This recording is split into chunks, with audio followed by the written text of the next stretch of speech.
Budget 2025 के बाद देश के करोड़ों टैक्स पेयर्स के मन में एक ही सवाल, क्या बजट 2026 में सरकार पुरानी टैक्स व्यवस्था यानी ओल्ड टैक्स रिजीम को पूरी तरह खत्म करने जा रही है।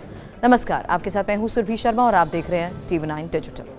अब 12 लाख रुपए तक की आमदनी टैक्स फ्री हो चुकी है। सैलरी वालों के लिए 12,75,000 रुपए तक और न्यू टैक्स रिजीम को डिफॉल्ट बना दिया गया है। क्या सरकार अब पुराने सिस्टम से छुटकारा चाहती है? ये एक और सवाल। आज इस वीडियो में हम आपको बताएंगे सरकार की रणनीति, एक्सपर्ट्स की राय और आम टैक्स पेयर्स को क्या करना चाहिए। बजट 2025 ने टैक्स सिस्टम की तस्वीर ही बदल दी।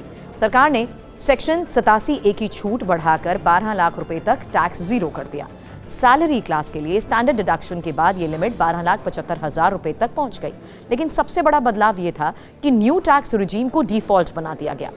अब अगर आप कुछ नहीं चुनते तो अपने आप न्यू टैक्स रिजीम में चले जाएंगे। सरकार का मैसेज साफ है, कम टैक्स, कम झंझट, आसान सिस्टम। अब रिपोर्ट्स दावा ये कर रही हैं कि टैक्स एक्सपर्ट सुरेश सुराना ने बताया कि सरकार हर साल न्यू टैक्स रिजीम को मजबूत कर रही है। क्यों? क्योंकि पुरानी व्यवस्था में ATC, ATD, HRA, home loan, LTA, NPS इतनी सारी कटौतियां हैं कि सिस्टम जटिल हो जाता है। नई व्यवस्था में कम स्लैब, कम गणना, कम कागजी काम। यही वजह है कि युवा, नौकरी पेशा, स्टार्टअप वर्कर्स और नए टैक्स पेयर्स तेजी से न्यू टैक्स रिजीम को अपना रहे हैं। सरकार चाहती है कि पूरे देश का टैक्स सिस्टम एक सरल मॉडल पर आ जाए। लेकिन सवाल यही है कि अगर नई व्यवस्था इतनी अच्छी है तो पुरानी को अब तक क्यों नहीं हटाया गया?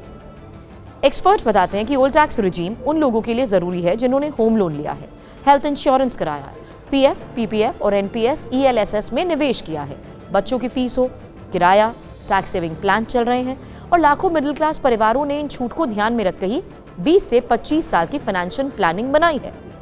अगर सरकार अचानक ओल्ड रिजीम खत्म कर दे तो उनका पूरा बजट हिल जाएगा, इसलिए सरकार भी ये रिस्क नहीं ले रही।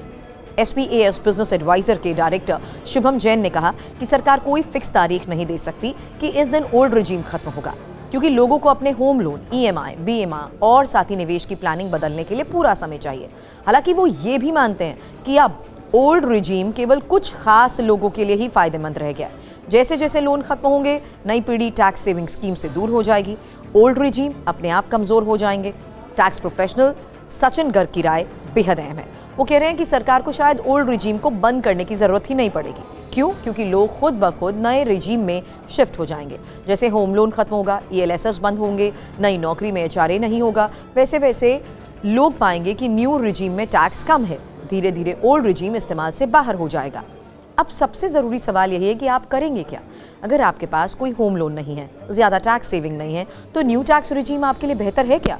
लेकिन अगर आपके पास EMI, इंश्योरेंस, PPF, NPS, बच्चों की फीस, तो ओल्ड रिजीम अभी भी ज़्यादा फायदेमंद हो सकता है। बजट 2026 में कोई झटका देने वाला फैसला आने के संकेत तो नहीं है। सरकार धीमी लेकिन साफ रणनीति पर चल रही है। ओल्ड रिजीम को खुद ब खुद अप्रासंगिक बनाना। तो सवाल ये भी है कि ओल्ड टैक्स रिजीम कब खत्म होगा। सवाल ये भी है कि आप कब न्यू टैक्स रिजीम के लिए तैयार होंगे।